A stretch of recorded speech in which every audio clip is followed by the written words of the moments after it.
Hello again. We are continuing our discussion of linear equations by talking about scatter plots and lines of fit. Okay, so let's define a few things. I'm going to give you some terms and some definitions. Bivariate data is basically any data with two variables. Fancy name for data that has an x column and a y column. So you're measuring two things about certain things. A scatter plot is going to be how you represent all of those data points. So since you've got two variables, an x and a y, then each piece of data is going to be a point on a graph with an x coordinate and a y coordinate. Okay? And we're going to try and show the relationship between those variables if there is one. A correlation would be that if there is a relationship, that's what you would call the relationship between the variables, if you kind of see a trend in where those points go. And then a line of fit is going to be a line that can be drawn so that it's as close as possible to as many of those points as possible. So you're trying to take some data and then maybe model it using a linear equation. Okay, so let's look at a table. We've got some x's and y's here, and we want to create a scatter plot. So if you look, each one of those rows represents the x-coordinate and the y-coordinate of a point. So 3, 4 is a point on that graph, 4, 6 is a point on that graph, and so on down the table. Okay. So it looks like, if you look at the way those dots are going, and remember we always read a graph from left to right, it looks like those dots are going up and to the right. So that's a trend that we can recognize. So as the x's get larger, the y's get larger as well. And so this is called a positive correlation because both variables are going up.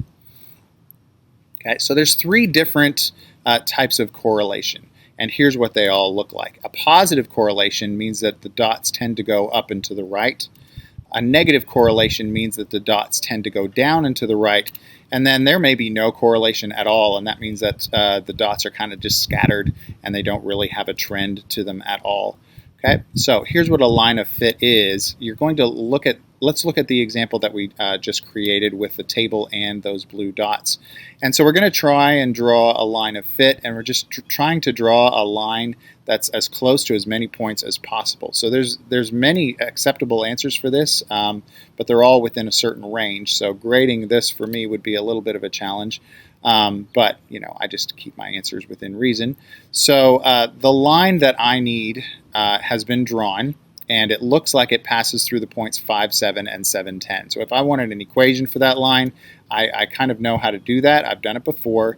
It's finding the equation of a line if I know two of the points on that line. The first thing I need to do is I need to, since it passes through 5, 7, and 7, 10, I need to find the slope. All right. And slope is change in y over change in x. So the change in y is it goes from 7 to 10, and that's a change of 3. The x's go from 5 to 7, and that's a change of 2. So the slope of the line is 3 halves. Okay. The y-intercept, I have an x, I have a y, I have an m. So if I plug them into y equals mx plus b, the only letter I won't know is b.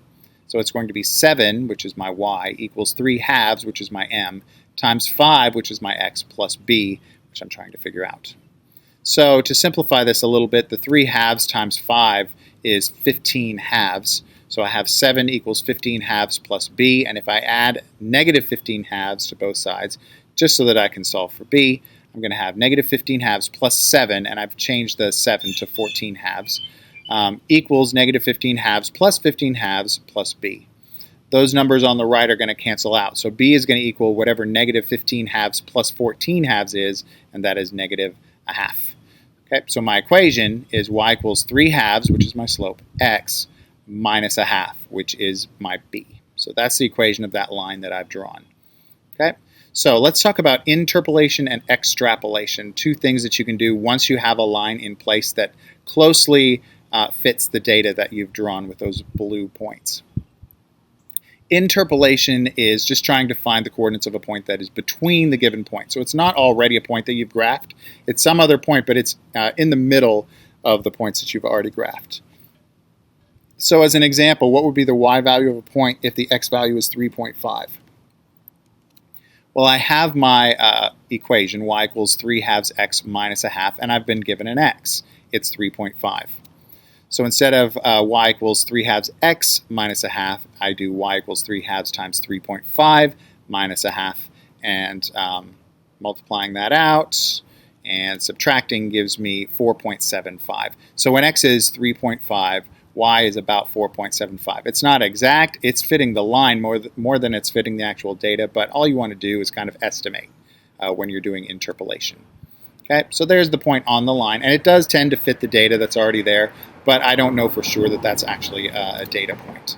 Extrapolation is like interpolation, but instead of going between the points that are already there, I'm going beyond the points. So I'm going either higher than the highest x, or I'm going lower than the lowest x that was in the table.